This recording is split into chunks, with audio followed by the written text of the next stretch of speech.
I lived the first 14 years of my life in Germany, in Cologne. I then moved over to Ireland with my family and started working for Dermot Weld, who I was apprenticed to.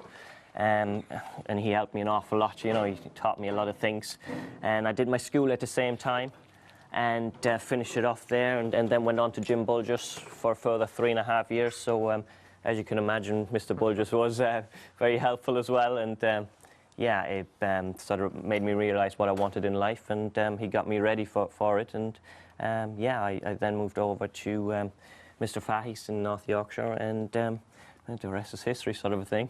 And your dad, I think, was, what, 3 times champion jockey in Germany. How much of an influence was he on your upbringing and what you've ended up doing yourself? Yeah, obviously a huge amount, you know. When I was a kid, I used to go racing with him all the time and follow him up, and I saw the ins and outs of the game already, and you know, the way you have to keep yourself fit and everything.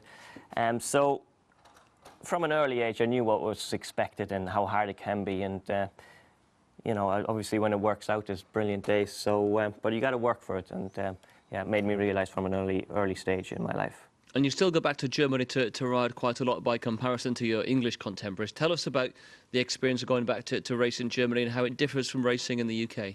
It's obviously, I love it, you know, I love going back there. I go back regularly on a Sunday. I know a lot of people out there, and yeah, you get to ride in some top-class races, and obviously some top-class horses out there, which is really enjoyable. And yeah, you know, people ring me up and book me for those rides, and we take it from there, you know. And the race courses themselves, how would they differ in the attendance and the popularity? Is it as popular as it would be over here? You know, they're obviously doing everything to make the sport more popular, but I think English racing is just you know, in the blood of the people here. It's you know, such a huge tradition, really. From a very young, early age, you go out to the races and enjoy yourself, don't you? So yeah, it's just something you can't really compare it with, you know. And just touching on the German heritage and your Irish heritage, was it something always in your mind that you wanted to come and race in England and to ride in England when you had the opportunity? It's obviously it's a dream come true for me. You know, this is home for now, and I'm really enjoying it. You know, it's a pleasure to ride around here, and a pleasure to ride winners, and you know, I couldn't have asked for any more, really. You were champion apprentice back in 2009. Yeah. A lot of people find the transition from that role into a fully fledged jockey quite difficult, and the opportunities maybe aren't there when the claims aren't around. How tough did you find the move from those ranks into the professional ranks? Yeah, it's obviously not easy. You know, it's a lot of hard work involved. You have to prove yourself all over again. Unfortunately, in my career was that the following year after I lost my claim, I had a bad accident up at Musselburgh. So I was out for 8 months, which meant I pretty much missed everything of that year. So people obviously forget about you, you're not around anymore, and there's other lads there that come in to ride your horses. So when I did come in, it took me a while to re-establish myself and to get noticed again. But you know, I had the right people behind me, and I'm very thankful for that. And yeah, it was a good learning curve, you know. Does it take a lot of mental strength to come back from something like that? I suppose it would, but you know, if you want to get on with things and get on with life and do something, then you know, you just have to have that. I think it's character building stuff, and you get to see all the jump jockeys, you know, they have a fall, God knows, once every 10 rides or something. So, you know, us flat jockeys have it a little bit easier than that, but you just got to get on and, you know, crack on with it. And once the ball got rolling again for you, it really did. You had the move down south, a great day at Yarmouth one day, a huge prize winner in the John Musker, and around the same time a 5-timer, was it, at Newcastle for 5 different trainers? That's right, yeah, those were the good days. So, no, look, I've been very lucky already in my career to have won some nice races, and obviously the 5-timer was brilliant. Power of Light opens up by the best part of 5 to 6 lengths in short time. A Star in My Eyes second, but Power of Light's going on to win on debut comfortably. Going on then, it's Dan Durrell who goes on. Wiseman's Diamond scrapping away towards the inside. Automac is next, then Cottam Donny, but racing up towards the line. Dan Durrell is pulling on, and Dan Durrell has won it. They drive down inside the final half. Cadgersbrigg trying to see off Echo of Footsteps, who's working really hard in second. They race up towards the line. Cadgersbrigg and Echo of Footsteps, it's tight. A treble for Freddy Tylicki. Rhythmic off the front, leads by a couple. Half a furlong out, Rhythmic punched out. Rhythmic has won it. Inside the final half they go. Mr. Mojo, the near side, far side, Middleton Flyer. Mr. Mojo and Middleton Flyer absolutely locked together. It's desperate. I won the John Smith as well, and you know, it's nice to be supported by so many trainers and owners, and you know, hopefully it'll continue for a long time. And can you see a big difference in the way you're riding now to, say, when you were champion apprentice back in 2009? What are the areas you've really improved on in that time? I'd like to think so, yes.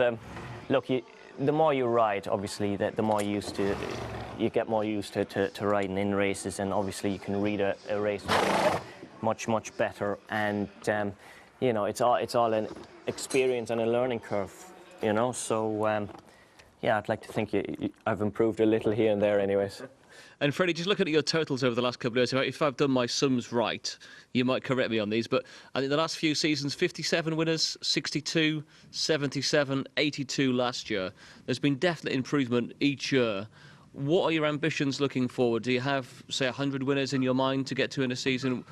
Do you set yourself targets, and if so, what would they be? Yes, I do set myself targets, just because you know, I like to get up in the mornings and sort of say, yes, get up there, get out there and ride some more winners. And obviously the 100 would be fantastic.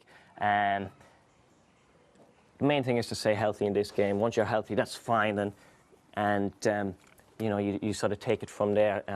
I've been supported very well, obviously, by Mr. Fanshawe and by Mr. Millman, Mr. Jenkins. They give me a lot of rights, and I ride winners for them on a regular basis, so that's a big help. And my agent, Paul Clark, does a good job, you know, so there's a lot of people to thank, and I work with a lot of people, so you know, that helps.